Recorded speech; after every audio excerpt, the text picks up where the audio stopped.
to just be honest and say I'm actually very nervous. I used to speak a lot. Some of you here know you were suffered under my speaking in the church. Now it's just my husband who has to suffer under what I'm not getting out there. Well done, darling. Anyway, it's wonderful to be here and to see so many faces that I know. Actually, having always been a Divinal School, I just know so many of you as a part of my life, seeing at Spa and all of those things. And many of you I don't, but hope to get to know you all. So I'm doing the O from Outcomes, and I'd just like to give you about 20 seconds to just think about the last time you gave to somebody in need and what it looked like, what it felt like. Just think about the last time you did that. Many of you who are involved with the Bumba Project know Lillian Makotla. She unfortunately couldn't be here tonight. But Lillian talks about how in the 90s in Bumba, there was a long season of terrible unrest. People were being killed every day.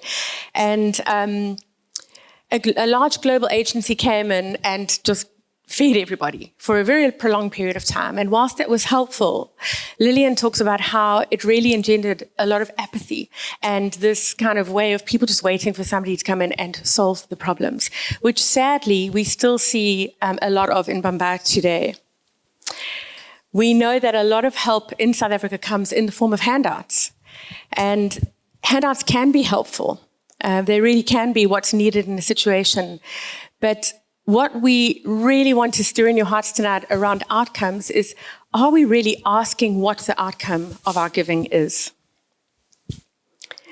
It's so easy to climb onto the bandwagon of big campaigns. I think many of us will have been involved in those big kind of Christmas outreaches where there were, a few years back, there was toys. Everybody give toys and this will change the life of a child. And so thousands of toys were bought and millions of rands were poured into every child getting a toy from some very privileged person who swept in and gave them a toy.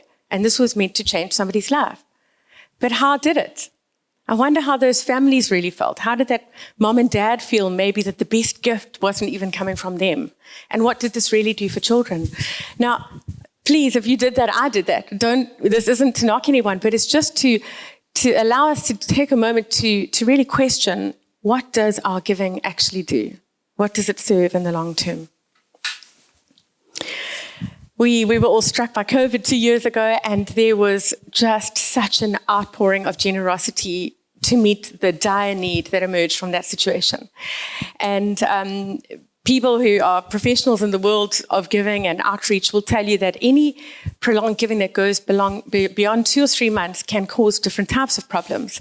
So I know we get a lot. I'm new at the project. I know that there's always seeking how to do things the best way we can and learning that goes along the way. But I know that after a couple of months, our team implemented getting the guardians to work in the gardens or to sew or to do something around the project to actually earn their voucher as opposed to just getting it, because that really does help to restore dignity.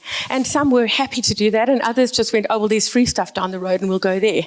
But we certainly do always ask the question, what is this doing for the long-term story? And then, of course, after a good year, more than a year of people just rallying to be generous and to give and to hand out food and food parcels, we saw the absolute horror of the unrest. And it was really hard for people to understand, how could this happen after all we've been giving and pouring out?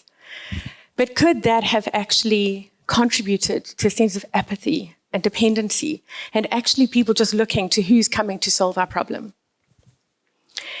It's so hard to hear these kind of things because I know that our giving is motivated by good. But sometimes things that feel good aren't actually good, and that's the rub. The reality is that just because we give food or a hamper or a blanket to somebody in need on their day doesn't mean that they'll stop begging the next day or off the streets. And sometimes our giving into the wrong kind of situations is actually helping people to remain comfortable in their poverty. And it's not actually giving opportunity for somebody to want to take charge of changing their situation. So I think it's safe to say that sometimes short-term help can actually cause more damage. It's really important to know that there is short-term handouts that is really, really helpful. Just last month, one of our dear girls who's in high school, her whole house burnt down. And just down to the ground, nothing. They say raised to the ground. I don't understand that, but English is weird. anyway, that was a really, really good opportunity to work out the short-term needs and to address them. And it's really great when there is this a bunch of handouts needed for a short-term solution, and it's clearly communicated what the needs are, and those can be met. But it's not a long-term, eternal, we don't know when this end kind of scenario. Such as maybe somebody who's been on the street begging for years. That isn't likely to shift without something radical changing. We really believe that true development takes place with long-term journeying and understanding what the real needs are. And I'm really sad that tonight we don't have Snare with us, who is the one who really carries the story so well. But we are so fortunate that out of the whole team, she's the one that we do have that's been videoed. She's unwell, and she said she'd come here hobbling and crawling along the ground, but we really felt that she needed to be home and resting. So Snare, give a wave, who knows Snare? Yeah, I mean, Snare's like the glue of the project. She carries such a passion. This passion allows her to know every child, the 150 children, and more by name, no issues with their academics or their schooling or their health. She just knows. And she seems to have endless energy to love and care for these children. So yeah, she's a hero in our Bamba project story. Won't you listen to Snare share a little bit about her story?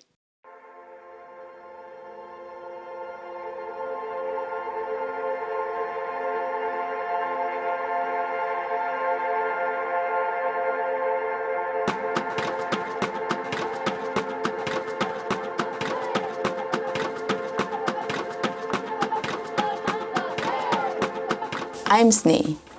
My dream was always that there be no more snares. No child should ever have to go through what I've been through. My mother died from breast cancer in 2001 when I was 12. She was sick for a year, and we had to live in a relative chicken shed with the chickens. I had to take care of her and my younger siblings. After she died, things got much worse. We were always hungry, and lots of horrible things happened to us. In the end, I left school to work in a factory. It has been so tough, but I know there are so many more like me. In South Africa alone, there are more than 5 million orphans and vulnerable children. 5 million other snares out there. But in 2007, things changed. God answered my prayers. It was like I saw a ray of hope for the first time in so long. The Bambayi project started, and all 3 of my younger siblings became special stars. They had new uniforms, stationery, their school fees were paid. Just imagine. Each of them had a sponsor, and those sponsors have stuck by them till today. You see, this project is much about relationship as it's about material things. It's about belonging. It's also about a hope and a future. Thabani is now in his 2nd year studying business. He even got distinction in his last exam. And Spey did a business diploma through the project and is working as a life insurance firm. I'm so happy. In my community, most people, they don't have matrics and they're not working. And me, well, a year ago, I became a field worker for the Bambayi project, working with our special stars and rising stars. I want to be part of God answering their prayers. Snare is fueled by this line that she says, that she believes for a world where there are no more snares. And, tonight it's a night of hope. And I know that it's hard hearing these stories. It's really hard to hear Ernest's story. But what Ernest didn't say at the end is also that, that tribe who was there for his mom's memorial, who vanished the next day, he says Bamba Project is that tribe. It's people who are there for the long-term journey, who are just going to allow children to have that rooted and established love. So on your tables, what do you think it is that speaks to outcomes? Okay, the 4 objects, maybe you aren't sure what the objects are because there's a lot of clutter on the tables now, sorry. There is a plant, there are glasses. So a plant, the glasses we've done, there's a little pair of scissors and a page, and then there's a kiwi fruit, for those of you who are sniffing that. What do you think it is that speaks to long-term outcomes of transformed lives? No. It's the plant. The plants and the trees require care. They require soil and nourishment and time and journeying and growth. And that's what we are all about at Bamba Project. We really believe that building for the future in South Africa has got to look at how we're giving.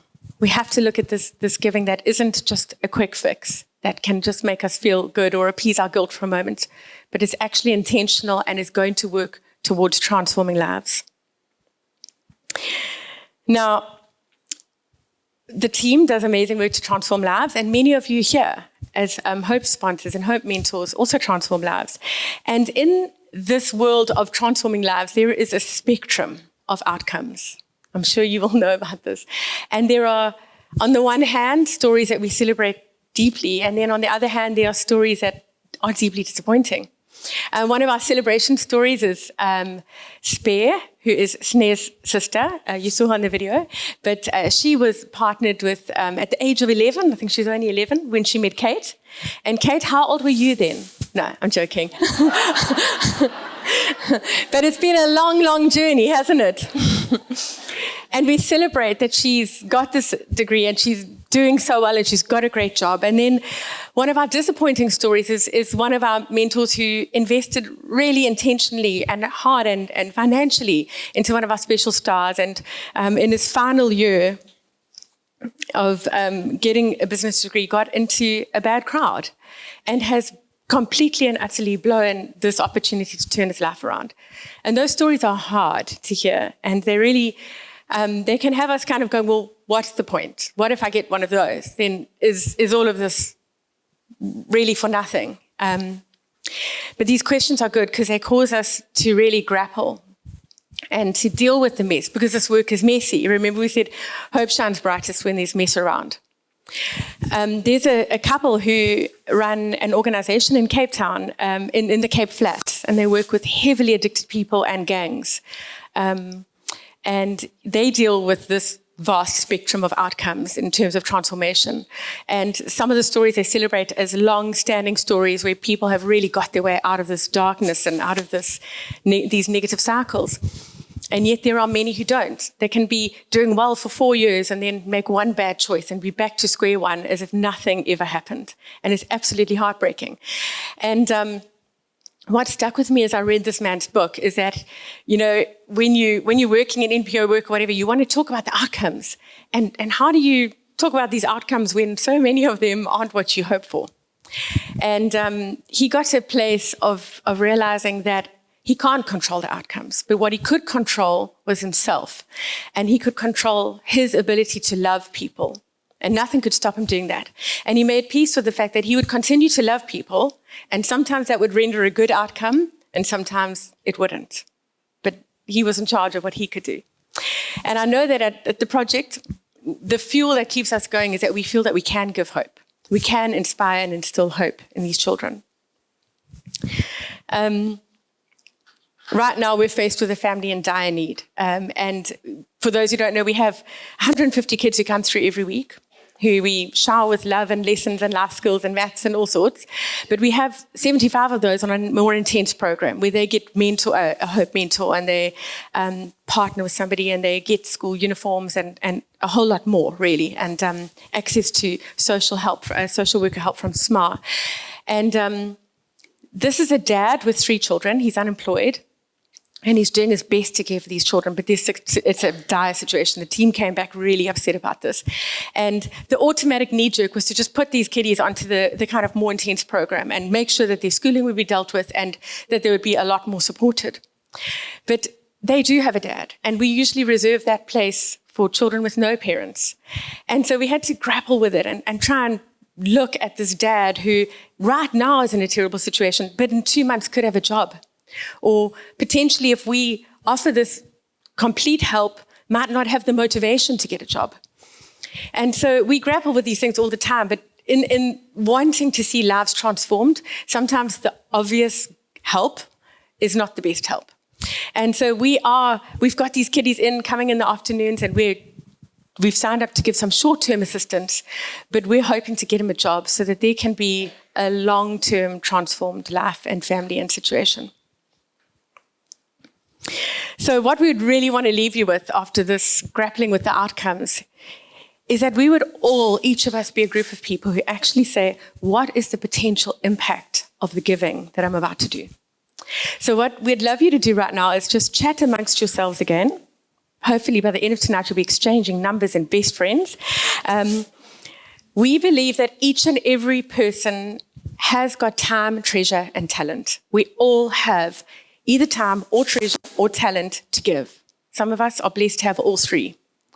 But what would you consider giving of your time, treasure, and talents that could have a long-term impact? That's what we want you to chat about. How could you give of your time, treasure, or talent in a way that has long-term impact?